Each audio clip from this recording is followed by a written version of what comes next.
नमस्कार साथियों, नक्स classes YouTube channel में आपका एक बार पुनः स्वागत। पूर्व की कक्षा में हमने अनुस्वार एवं अर्धानुस्वार के अंतर एवं इसके प्रयोग की विधि के बारे में पढ़ा।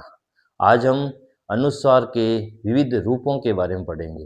हिंदी में अनुस्वार 4 रूपों में इनको पढ़ा जाता है, लिखा जाता है एवं समझा जाता है। तो किसी भी वर्ण, ये आपके सामने एक छोटा सा चित्र आपके सामने, डायग्राम आपके सामने प्रस्तुत है। इसके माध्यम से हम अनुस्वार के विविध रूपों को समझने का प्रयास करते हैं।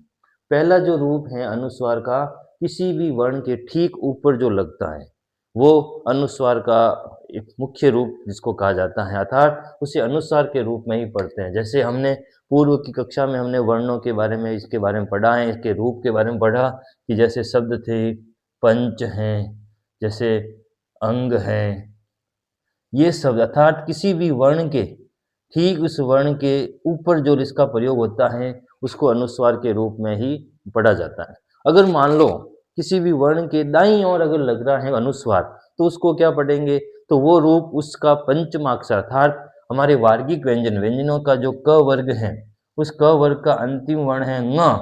इस ङ के दाईं ओर ठीक इसका प्रयोग किया जाता है। तो इस पंचमाक्षर के रूप में, जैसे हम अगर मान लो गंगा को इस अनुस्वार के रूप में न लिखे पंचमाक्षर के रूप में लिखना चाहे, तो इस गंगा को लिखेंगे कि गंगा, अर्थात ये पंचमाक्षर के रूप में इसका प्रयोग होता है। दूसरा रूप यानी अर्थात वर्ण के दाईं ओर जब लिखा जाता है तो इस पंचमाक्षर यानी क वर्ग का पंचम वर्ण ङ, इसको ऐसे इस रूप में भी लिखा जाता है।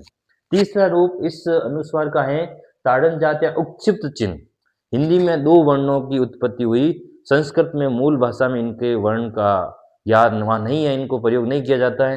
तो हिंदी में 2 वर्ण हैं, एक है ड़ और एक है ढ। इन दोनों को ताड़न जात या उत्क्षिप्त व्यंजन के रूप में इनकी पहचान है। अब इनको ताड़न जात क्यों कहते हैं?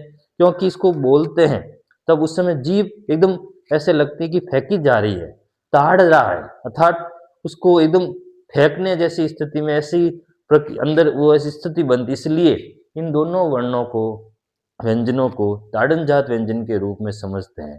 तो ये इसमें अनुस्वार का प्रयोग कहाँ होगा?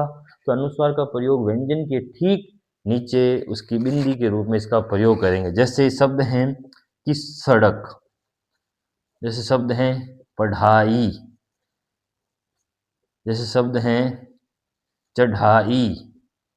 तो ये अनुस्वार के ठीक इनके नीचे इनका प्रयोग होता है। और सबसे मुख्य बात है कि इनकी उत्पत्ति हिंदी में हुई है, तो यह हिंदी के ही वर्ण कहलाते हैं। साथ ही ये इन ताड़न जात शब्दों इन वर्णों से बने हुए कोई भी शब्द हैं वो हिंदी के हैं, तो अर्थात ये तद्भव शब्द हो गए, इनको तत्सम शब्द भी नहीं कहा जा सकता है। और सबसे बड़ी बात, इन दोनों वर्णों से कभी भी कोई शब्द प्रारंभ नहीं होता। ये दोनों वर्ण या तो बीच में आएंगे या किसी भी शब्द के अंतिम में आएंगे। तो तीसरा रूप अनुस्वार का ताड़न जात रूप। चौथा रूप है नुक्ता। ये एकदम एक विदेशी शब्द, अर्थात हिंदी में जब विदेशी शब्दों का आगमन हुआ तो उन शब्दों में, जैसे अरबी फारसी भाषा के शब्दों को हिंदी में जब प्रयोग किया जाने लगा तो उनमें भी अनुस्वार का प्रयोग हुआ, तो उनको हिंदी में नुक्ता के रूप में पढ़ा जाता है। 5 वर्णों में हिंदी में प्रयोग होता है। सबसे पहले क, ख, ग, ज और फ।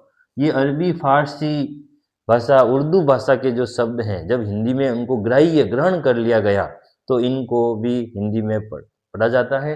इनके बाईं ओर ये अनुस्वार के रूप में चिन्ह लगता है, तो ऐसे शब्दों को नुक्ता के रूप में उन चिन्ह को, तो अनुस्वार का ये चौथा जो रूप है, ये नुक्ता जो रूप है, इसको भी समझा जाता है। और आजकल इनमें केवल 3 वर्णों को ही पढ़ते हैं। ये एनसीईआरटी में केवल 3 वर्णों के बारे में ही इसका जिक्र होता है।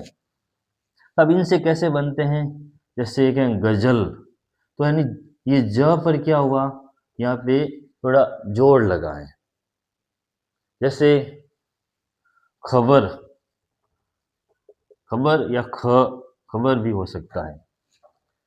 तो इस प्रकार अनुस्वार के ये 4 रूप हमने आज पढ़े।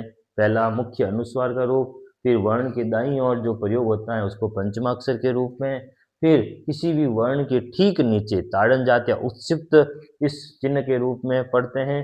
और एक नया जो वर्ण है, अरबी फारसी भाषा को जब हिंदी में ग्रहण किया गया, तो ये अरबी फारसी के शब्द थे, उनको शब्दों को नुक्ता के रूप में उन चिन्हों को हिंदी में क्या किया जाता है, पढ़ा जाता है। तो अनुस्वार के विविध रूपों को हमने आज इसकी जानकारी ली। आपको पसंद आया होगा। ज़रूर इसको शेयर करें, कमेंट्स करें और अधिक से अधिक हमारे साथियों के साथ पहुँचाएँ। धन्यवाद।